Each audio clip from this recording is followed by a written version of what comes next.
عليكم ورحمة الله وبركاته. إن الحمد لله نحمده ونستعينه ونستغفره ونعوذ بالله من شرور أنفسنا وسيئات أعمالنا. من يهده الله فلا مضل له ومن يضلل فلا هادي له. أشهد أن لا إله إلا الله وحده لا شريك له وأشهد أن محمدا عبده ورسوله لا نبي بعده. يا أيها الذين آمنوا اتقوا الله حق تقاته ولا تموتن إلا وأنتم مسلمون. Amma ba'd. Mari kita bersyukur kepada Allah Subhanahu wa Ta'ala pada pagi hari ini, hari Selasa, tanggal 12 bulan Sya'ban 1446 Hijriah. Alhamdulillah kita sehat walafiat dapat berkumpul bersama pada kajian rutin subuh Selasa. Mudah-mudahan Allah memberikan ilmu yang bermanfaat kepada kita semua. Mudah-mudahan Allah mengampuni segala kesalahan dan dosa-dosa kita. Kajian kita malam tadi di Masjid Ar-Rahmah tentang beberapa hak seorang muslim atas muslim yang lain.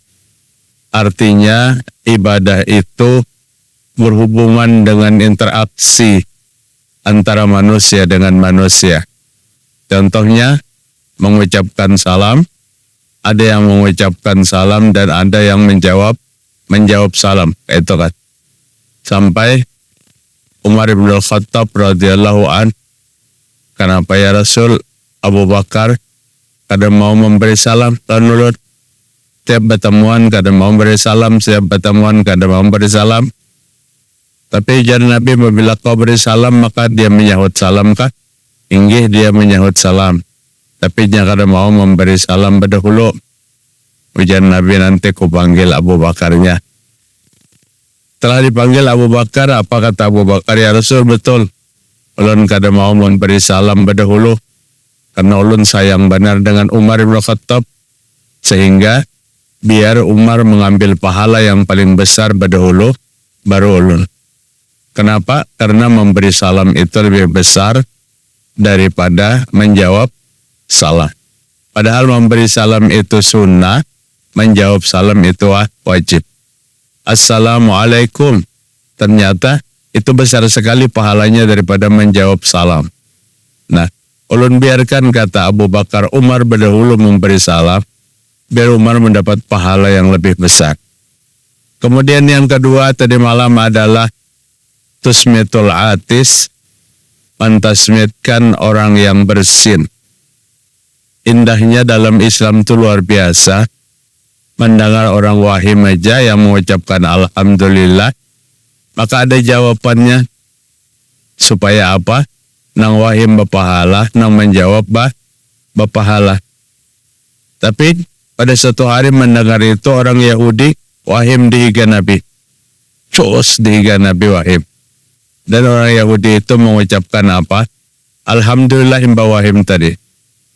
Dia berharap Nabi menjawab, ya rahmatullah. Tapi kada dijawab Nabi, ya rahmatullah. Tapi Nabi menjawab, yahdikumullah. Mudahan nikam Yahudi dapat hidayah dari Allah Ta'ala. Jadi kada didoakan dapat rahmat, kada. Mudahan didoakan dapat hidayah. Tinggalkan Yahudinya masuk ke dalam Islam. Ada beberapa hadis Nabi Muhammad SAW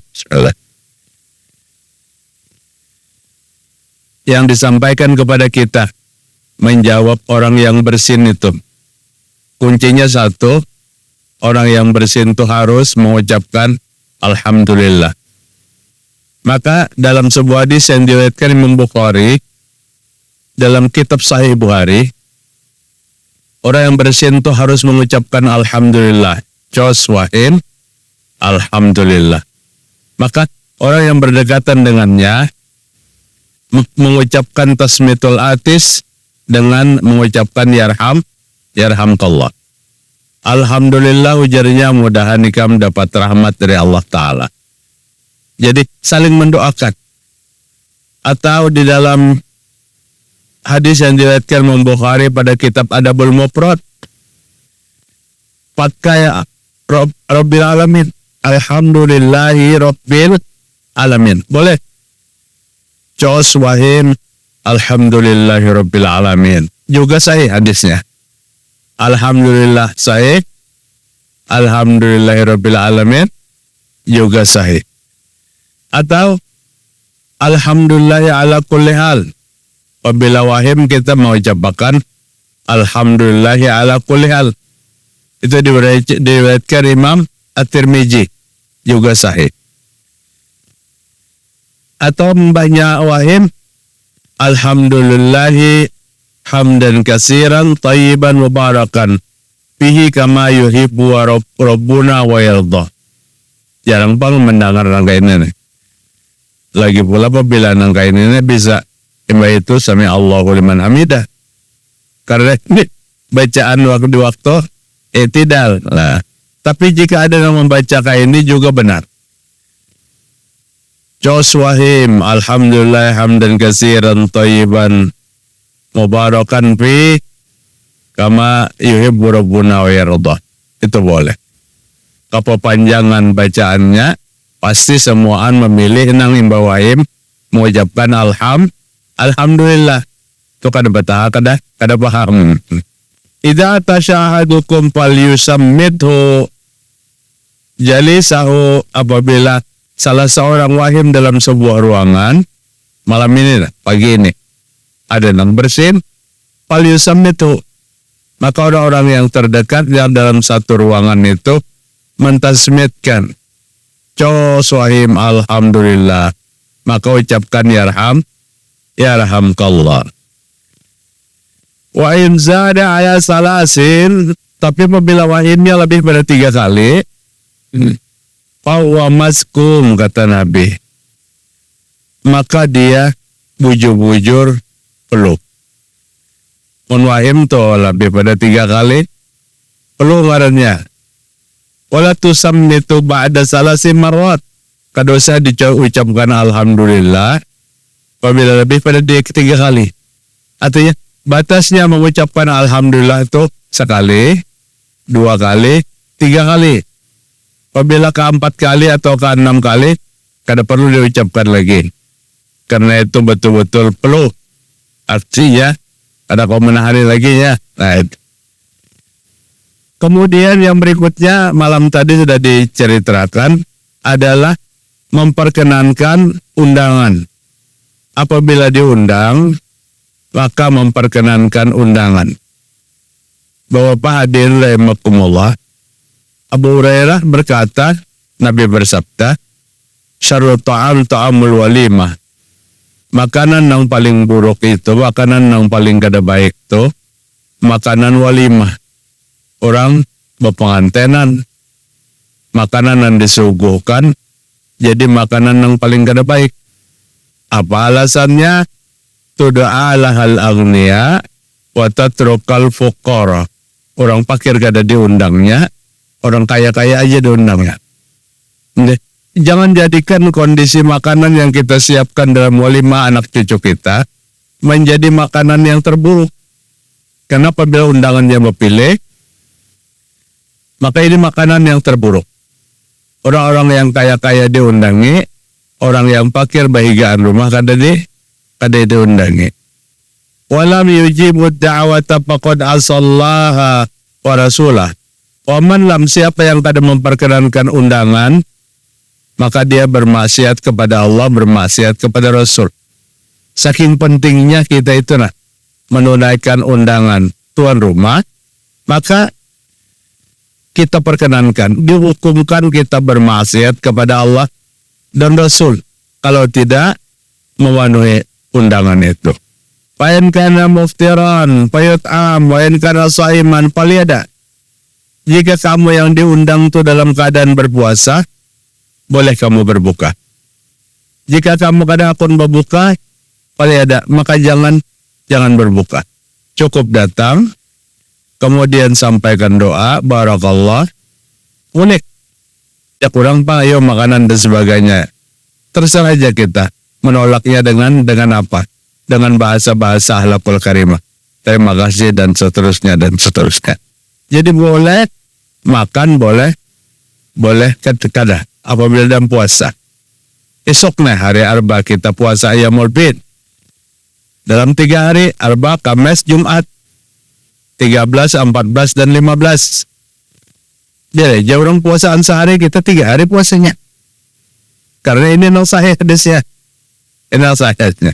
Dalam 3 hari itu diundang orang bakikan. Orang bakikan.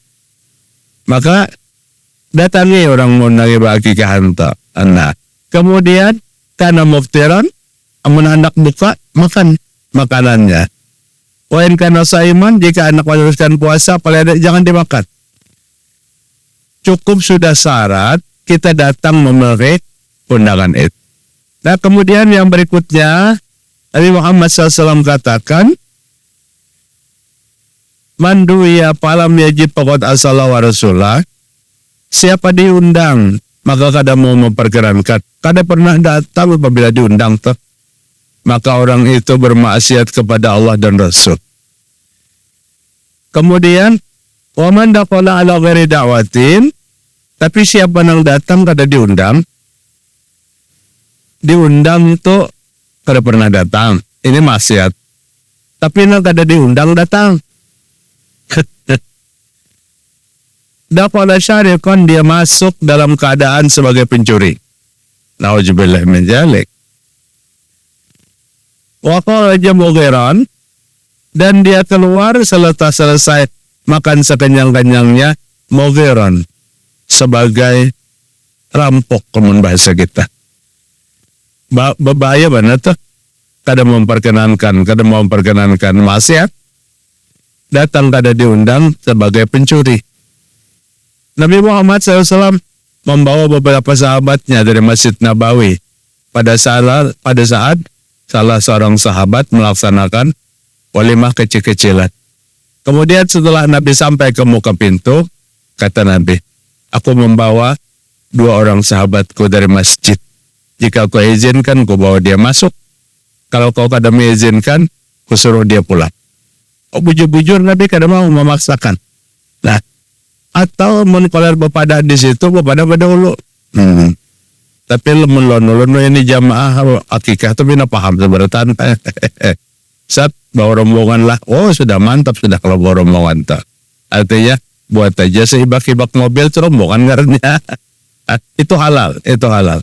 Tapi apabila datang tanpa undangan itu kada halal. Idza du'a ahadukum ila ta'am falyujib. Fa in sya'a ta'ima wa in sya'a taraka. Jika diundang untuk sesuatu acara walimah untuk maka perkenankan. Jika engkau hendak makan, makanlah. Jika engkau kada hendak makan, maka jangan dimakan. Jadi nang wajibnya itu bukan makannya. Nang wajibnya itu datangnya. Kemudian apalagi sunnah Nabi Muhammad SAW yang merupakan hak manusia dengan manusia. Nabi jelaskan menengok orang sakit itu hak bagi kita. Jangan biarkan apabila mendengar tetangga kita sakit. Baik sakitnya itu di rumah atau sudah di rumah sakit. Ini mungkin pada kondisi sakit-sakit tertentu. Karena pada musim COVID tadi, kada nawani bailang. Diisolasi, tempat itu ada nang berkirim buah cukup di jarak nang jauh. Beberapa ulun keluar dari COVID itu, sekarang ada buah nih. Bubuhan apa ngarannya, rumah sakit kada mau. Dibawa bulik. Kada diberiakan. Ada nang melon, ada nang semangka, ada nang pisang, ada nang apa.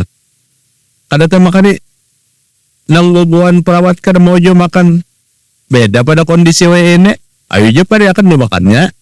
Tapi kondisi COVID baru itu takutan badan seberataan. Pisang Ambon pina menguning bagus banget tiba-tiba. Dan dia kada memberi pun kada langsung lewat pos tertentu. A'idul maridi fi masrafatil jannah. Dalam hadis yang diriwayatkan Imam Muslim 2563 nomor hadisnya. Lagi orang garing itu berada di kebun surga hatta yarja, sampai dia kembali. Jadi mulai kita datang sampai balik sama dengan di kebun surga. Tapi sekalipun kebun surga, Nabi kita Muhammad SAW mengatakan apabila lagi orang garing datang dengan seperlunya. Mulai besokan sampai mbak maghrib penyer bulik. Ini menyakitin yang di rumah sakit ngernya. Nyakitnya. Nah, orang guring kada kawa. La tasbihal hamma. Fa inna atazabul khotoya min bani Adam. Kama yuzibu kir pabakal hadith. Hadis diriwayatkan Imam Muslim.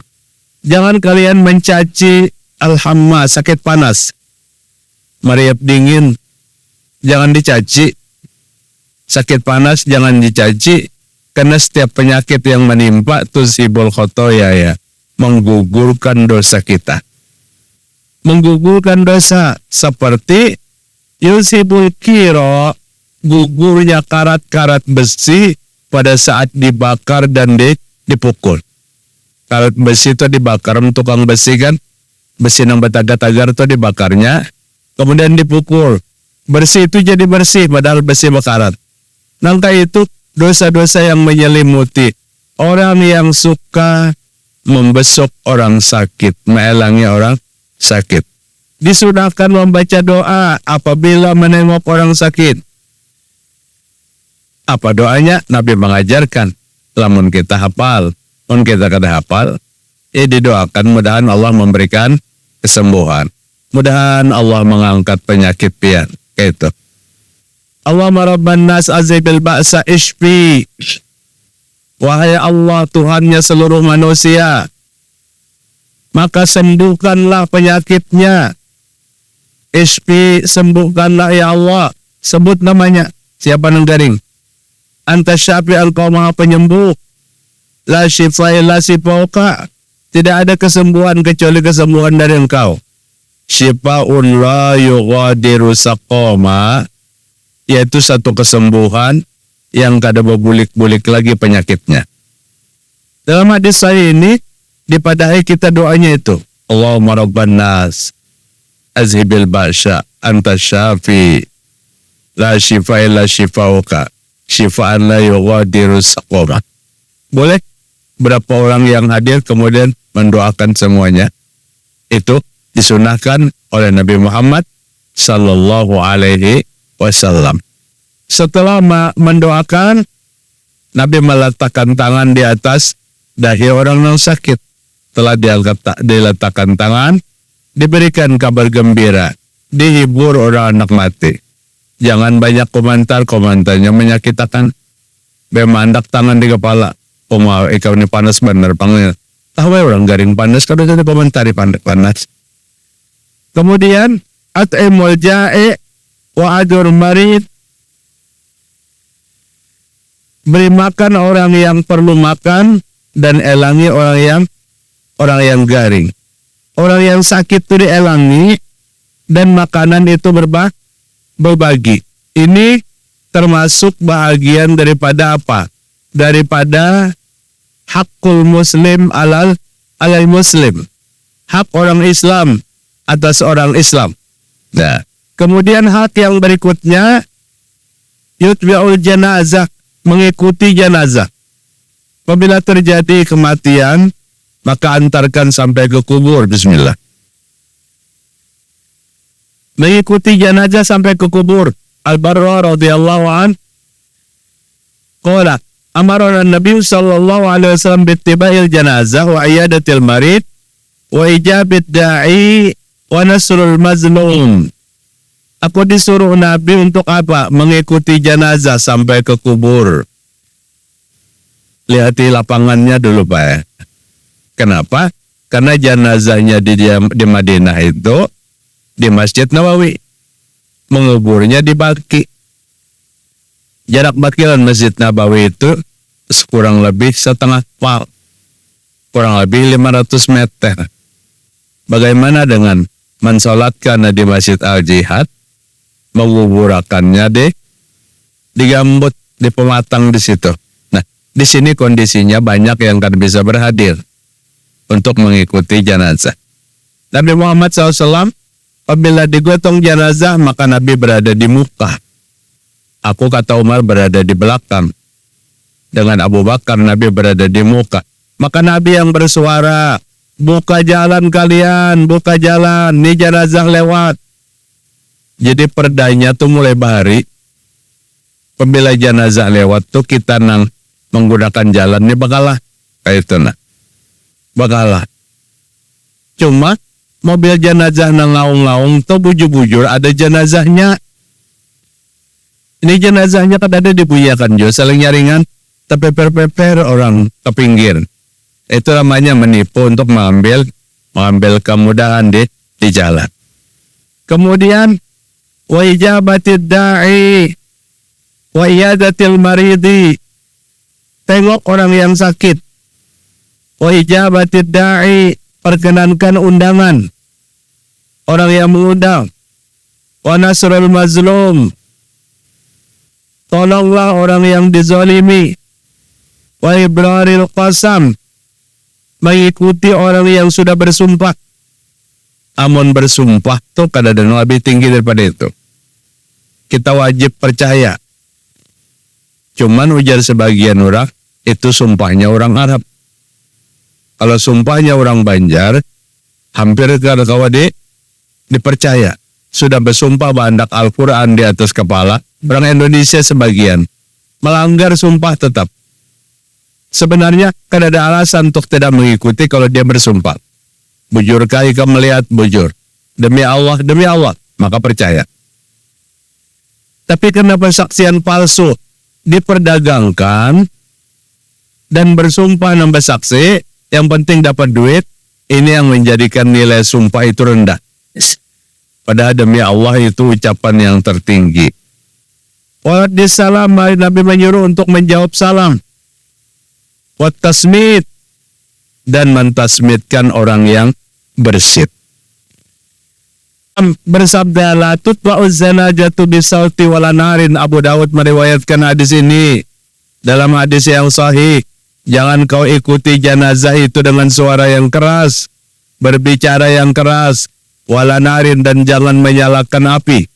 Ini amanah Abu Dzar Al-Ghifari, amanah Abu Hurairah. Apabila aku mati, maka gotonglah jenazahku, jangan sambil menyalakan api. Karena orang yang membawa jenazah dengan menyalakan api itu adalah orang majusi. Apalagi dibakar tuh orang mana di India itu biasanya. Jadi apabila menggotong jenazahku jangan nyalakan api. Apa maksudnya? Kada dapang menyalakan api. Tapi empat berokok berataan, iya bekukos jadi api yo jadinya. Nah, kemudian wala bisautin, dan jangan dengan suara yang keras, bepender saling nyaringan. Kecuali pada saat suara itu digunakan untuk menyuruh pengguna jalan, bakalah wala narin. Wa idza tabi'tumul janazata fala tajlisu hatta tud'a. Apabila engkau mengikuti jenazah, maka janganlah kamu duduk sehingga sampai jenazah itu diletakkan di dekat kuburnya. Jadi terus berjalan mengikuti jenazah. Hadis diriwayatkan Imam Muslim. Anna Rasulullah sallallahu utiya bidabbah wa huwa ma'al janazah. Nabi Muhammad SAW didatangkan tunggangan di waktu membawa jenazah. Rasul supaya pian jangan sakit, berjalan pian naik ke tunggangan. Kami aja yang berjalan. Wa huwa ma'al janazah, dan bersama jenazah. Fa'aba ayyar kabaha, maka Nabi kada mau menunggangnya. Nabi kada mau naik jenazah tunggangan. Palaman sarapa tiap bidabat, manakala selesai dikubur jenazah itu, Utia bitabah, didatangkan lagi tunggangan itu. Farokiba, maka Nabi naik. Fakila lahu, maka dikatakan kepada Nabi, kenapa ya Nabi pemaraan pian kamu naik? Imbah tuntung dikuburakan pian naik. Faqala, maka Nabi berkata, innal malaikata kanat tamshi walam akun li arkabi wa hum yamshuna walam azabu raqiban. Malaikat mengiringi jenazah ini berjalan batis, ujar Nabi. Sekian banyak malaikat umat mengantarkan jenazah ini jalan kaki. Apakah pantas aku naik kendaraan sementara malaikat jalan kaki? Wahum yamsun falamma dhahabu, manakala selesai penguburan malaikatnya sudah pergi. Raqibat. Hadis riwayat Imam Bukhari. Boleh aku menaiki tunggangan, karena apa? Malaikatnya sudah kada ada lagi. Bapak hadirin rahimakumullah, hadis dari Ibnu Umar berkata, sahabat Nabi ini, Ra'aitun Nabi sallallahu alaihi wasallam wa Abu Bakar dan Umar yamshuna amama janazah. Hadis dari Imam Abu Daud. Kata Ibnu Umar, Abdullah bin Umar, aku melihat Abu Bakar dan Umar bersama Nabi di depan jenazah. Jadi bertiga Nabi, Abu Bakar dan Umar berdepan jenazah. Kemudian ar-raqibu yasiru khalfal janazah wal masi khalfaha wa amamaha wa an yaminiha wa an yasariha qariban minha. Ar-raqibu, pengendara, yasiru khalfal janazah, harus berjalan di belakang jenazah. Tempat mengantar ke gambut, naik mobil, berdudi, jangan berdahulu pada mobil jenazah. Harus berdudi pada mobil jenazah. Wal masyi, dan orang yang jalan kaki di belakangnya. Wa amamaha, di depannya. Wa an yaminiha, sebelah kanannya. Wa an yasariha, sebelah kirinya. Qariban minha, berdekatan. Karena ini akan menggotong jenazah itu. Hadis dari Imam Abu Daud.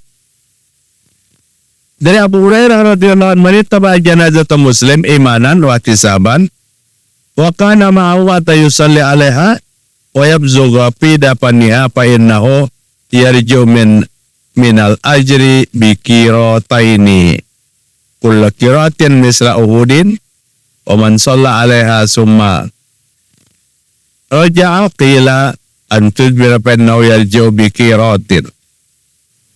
Nabi Muhammad SAW mengatakan, ikuti jenazah orang Islam, umpati sampai ke kubur. Wa kana ma'ahu hatta yusalli, dari mensolatkan hingga selesai solat, kemudian menguburkan jenazah. Hatta yarja min ajri bi qirataini, sampai bulik dapat pahala 2 qirat. Mensolatkan jenazah, mengantarkan jenazah dapat 2 qirat. Kullu qiratin, kata Nabi, setiap 1 qirat mislu Uhudin, besar pahalanya seperti gunung Uhud. Wa man shalla 'alaiha summa raja'a, siapa yang mensolatkan kemudian pergi kada sampai ke kubur, fa innahu yarja' bi qiratin, maka dia mendapatkan 1 qirat. Yang mensolatkan saja dapat 1 qirat, yang mensolatkan dan mengantarkan ke kubur dapat 2 qirat. Berapa 2 qirat tuh? Seperti 2 gunung Uhud. Kemudian hadis yang terakhir, an Ummu Atiyah radhiyallahu anha.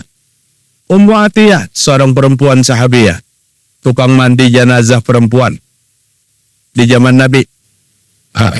Kalau ada perempuan meninggal, maka yang memandikannya adalah Ummu Atiyah. Ummu Atiyah berkata, apa kata Ummu Atiyah? Nahayna anittibail janazah janaizin.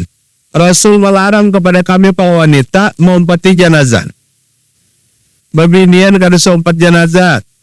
Walam yu'zam alaina, dan tidak ditekankan atas kami. Kada ditekankan untuk mengikuti jenazah, dan bahkan dilarang. Bahkan ada yang mengatakan walam yu'zam, tidak ditekankan, seolah-olah haram, tidak. Haram berbinian 4 jenazah. Tidak. Mengikuti jenazah bagi wanita boleh apabila wanita itu ada dalam sebuah kendaraan. Di mobil. Duduk wanita di mobil. Sampai jenazah itu dikubur. Orang pada kembali. Baru nang semobilan itu turunkan ke pekuburan. Ini yang terjadi apa? Pembinian nang aturnya di kuburan. Menyuruh akan nang mendoakan di sini duduknya nang azan di sini biasanya kan ada azan. Itu tidak seperti tidak. Yang jelas kami para wanita dilarang oleh Nabi untuk apa? Untuk mengikuti jenazah sampai ke kubur. Bapak, itu beberapa macam ya sambungan malam tadi kita. Hak muslim atas orang Islam. Yang pertama menjawab salam. Yang kedua memenuhi undangan. Yang ketiga mentasbih orang yang bersin. Dan yang keempat mengikuti mengelangi orang garing. Dan yang kelima mengikuti jenazah. Yang keenam memberikan nasihat apabila dimintai nasihat.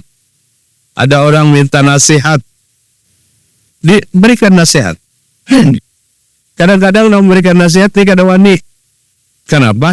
Karena orang minta nasihatnya orang-orang pintar.